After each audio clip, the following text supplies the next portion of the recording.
Hey everyone, so today I've got a deck profile for you. It's the second deck I've kind of been tinkering with since the new set came out.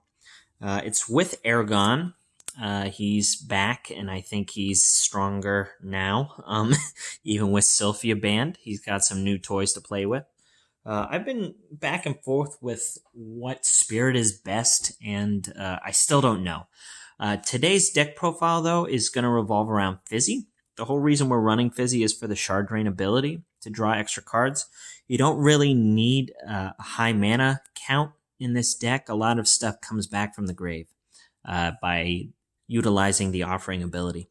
So that's the reason we're running Fizzy. We don't run any water monsters. It's only for the draw. Ergon being able to send top 2 cards, and then also being able to exhaust and pay 1 and put a target unit comes into play in this version.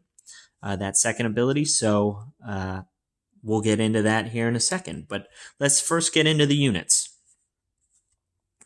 So first up for the dark units, we're running Shrieker, which is a 3 of staple. It needs to be in any kind of Ergon deck that revolves around some of the cards that we'll get into here in a second. But great value, 1 cost, 1,000 power, being able to destroy towers. You really want to try and find that air in Fire Tower early to protect your destroyer cards from being destroyed, so you can take out stuff quick. And Shrieker helps you do that while also sending your power cards to the graveyard to either put back on top with Ergon or to special summon them from the discard zone. So Shrieker is definitely one of your key combo pieces. So next up, we have Obsidian Gargoyle. Whenever it's sent from your deck to the discard zone, you put it into play. So it's essentially a free summon. Shrieker, can mill it from the top and put it into play. You can also mill it at the end of your opponent's turn with Ergon, so it can attack that next turn.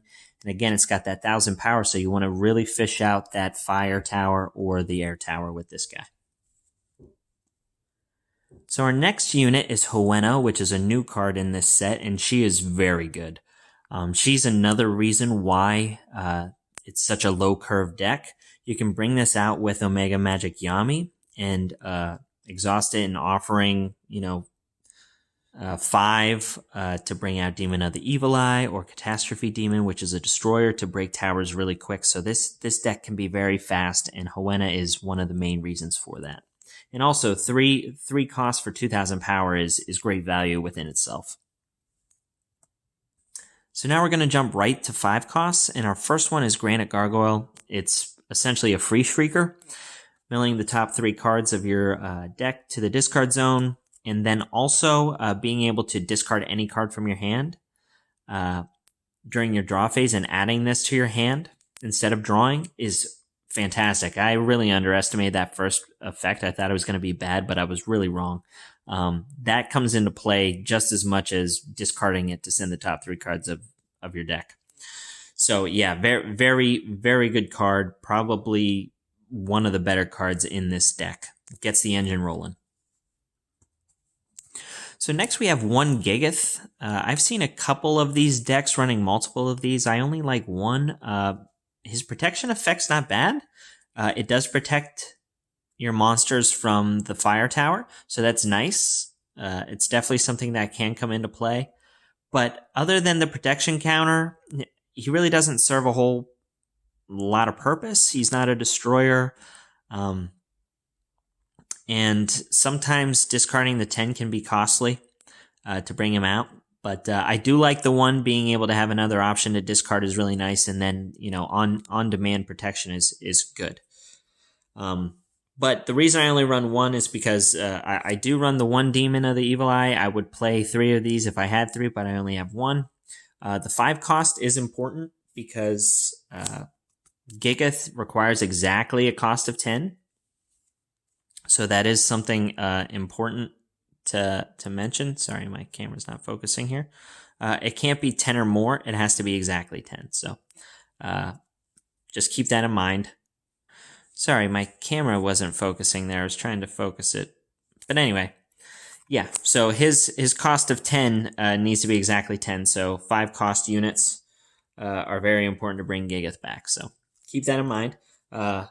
because the next card that I'm introducing is also 5 cost, but this is Destroyer, and anything your opponent summons while he's on the field comes into play, as well as their shards. So this is a really nice card to bring out early with Hoenna to really set your opponent behind, and then being able to break 2 towers the next turn. So this card's very good, and it's also a 5 cost to bring out with Gigath. So if you can't use it that turn, send it to the grave and bring out the Gigath. It's really nice. We also run 3 Katrina. She's only in there for her 5 cost. You rarely summon her, but being able to add Treat from your deck or Discard Zone is really nice because Treat's amazing. But most of the time you're just sending her to the Discard Zone for Gigath because of the 5 cost. And then our last dark card is the whole reason to run the deck, which is Shade of the Silver King. This card is nuts. It can come out as early as turn 1 for free without spending any shards, which is amazing. It has 3 great abilities: Target Attack, Guardian, and Destroyer. So if you're bringing out turn 1, you're trying to get rid of a Bone Scavenger or something that they drop on turn 1. I know that's a rarity, but that is a possibility. Also getting rid of opposing Reproblooms is something that could come up. And then just destroying 2 towers super quick is fantastic in itself. So this guy's really good, and he doesn't get banished whenever he's removed from the field, which you kind of see a lot of with cards like this, but he doesn't. So you can bring him right back out. Yeah, great. And the whole reason we're running the deck. So now for our spells. The first one we run are 3 Treats. This card's fantastic in this deck. It synergizes with almost everything in here. So if you sacrifice something that has a 2 cost, you can send any 2 cards from your deck to the discard zone.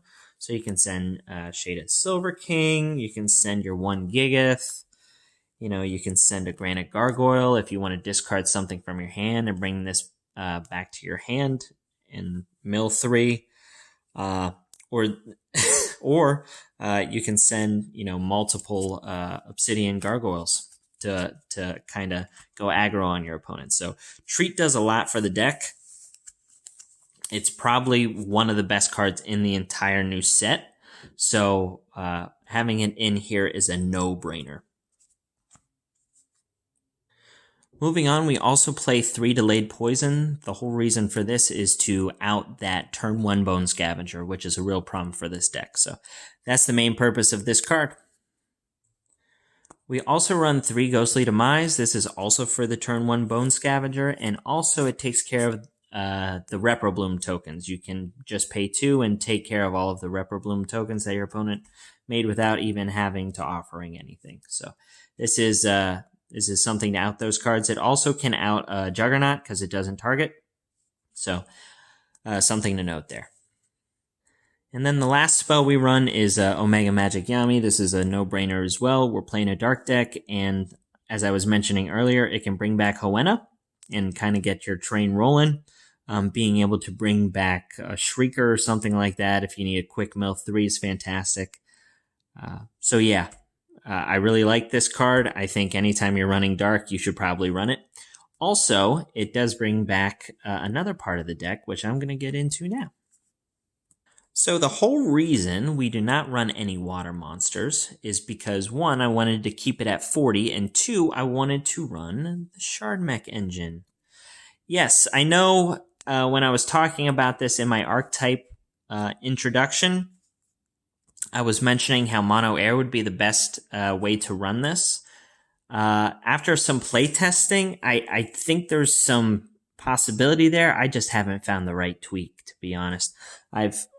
I've ran 1 of each in air, and that seemed nice, but if your opponent, has a Bone Scavenger and it banishes 1 piece, the whole thing just goes out the window. But I'm trying it in here. I want to try out these new cards, so I'm running 2 of each.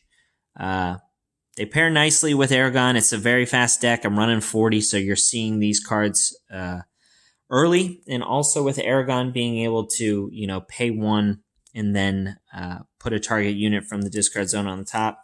So if you mill Yugo, you can just put it right back on top. Also, Tsubasa and Shard-Mecha Buki, they're also viable options for Yami. So they synergize well there. Being a brawler, being able to take out, early, Bone Scavenger is nice, especially if they were able to boost it up one. The brawler ability can come out and take it out, and then also search for Yugo. You also have the option of Yamiing just minusing 1,000 the Bone Scavenger. But anyway, this is the deck I've been kind of running. It's fun. It's good. I think there might be, a better combination than Ergon Fizzy, but right now I am liking this. I'm liking the Shard-Mecha engine. It's a lot of fun. If you get out Yugo, your opponent's going to have a hard time. So it does have its merits. I want you guys to try it out. Let me know what you think. Let me know if I'm missing anything here. I know I should be running the 3 Demon of the Evil Eye, but, maybe my ratios on Gigath aren't great or something like that, but, let me know. I want to try and make this as efficient as possible, guys. So, as always, like, comment, and subscribe. Zeppelin out.